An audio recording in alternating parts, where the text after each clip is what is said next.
शहर से दूर एक घना जंगल था। उसी जंगल के किनारे एक पुरानी हवेली खड़ी थी, कांच घर के नाम से मशहूर। हवेली की दीवारें काले रंग की थीं, लेकिन उसमें लगी खिड़कियां और दरवाजे रंग बिरंगे कांच से जड़े थे। लोगों का मानना था कि ये हवेली अभिशप्त है और जो भी वहां गया कभी लौट कर नहीं आया। लेकिन 16 साल का अर्जुन ऐसा नहीं मानता था। उसे रहस्यों को सुलझाना पसंद था। गर्मियों की छुट्टियों में वो अपने दादा दादी के गांव आया था, जहां ये हवेली स्थित थी। एक शाम गांव के बच्चों के साथ खेलते हुए किसी ने हवेली की ओर इशारा करके कहा, जो वहां गया वो गुम हो गया अर्जुन भैया, मत जाना उधर। अर्जुन मुस्कुराया, अगर गुम हो गया तो सच जानने के लिए कोई गया ही नहीं ना, तो मैं जाऊंगा।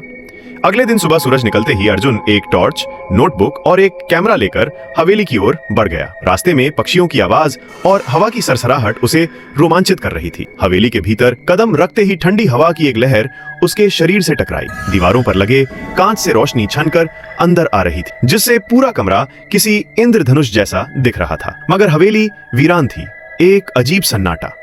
अर्जुन धीरे धीरे आगे बढ़ा। उसने देखा हवेली के बीचों बीच एक बड़ा हॉल था और वहां एक कांच का घुमावदार दरवाजा था।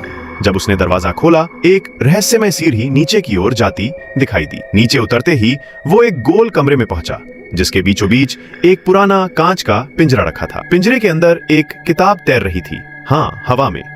अर्जुन ने डरते हुए पिंजरा खोला। किताब अचानक गिर गई। उसने जैसे ही किताब खोली, शब्द खुद ब खुद उभरने लगे। जो सच से डरे वो सच्चाई को कैद करता है, जो साहसी हो वही इसे मुक्त कर सकता है। अर्जुन को समझ नहीं आया, लेकिन तभी कमरे की दीवारों पर लगे कांचों में कई चेहरों की परछाइयां नजर आईं, जैसे कोई मदद मांग रहा हो। तभी उसकी नजर एक पुराने दर्पण पर गई, जिसमें उसकी परछाई हिल रही थी, पर अर्जुन नहीं हिला था। वो समझ गया, ये कोई साधारण कांचघर नहीं है, ये उन लोगों की आत्माओं का जाल है जो सच्चाई से भागे और अब कैद हैं।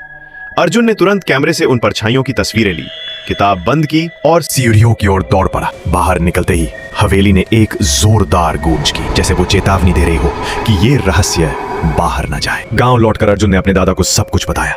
दादाजी चौंक गए। उन्होंने कहा, तू पहला है जिसने कांच घर से लौटकर कहानी सुनाई है, अब तू उस रहस्य का मालिक है। अर्जुन ने गांव के बच्चों को इकट्ठा किया और अपनी किताब शुरू की, कांच घर की आत्माएं, जिसमें उसने न सिर्फ वहां का रहस्य लिखा, बल्कि ये भी बताया कि डर से नहीं, साहस से सच्चाई मिलती है। अगर आपको ये कहानी पसंद आई हो तो लाइक करें, शेयर करें और हमारे चैनल को सब्सक्राइब जरूर करें। अगली कहानी में फिर मिलते हैं।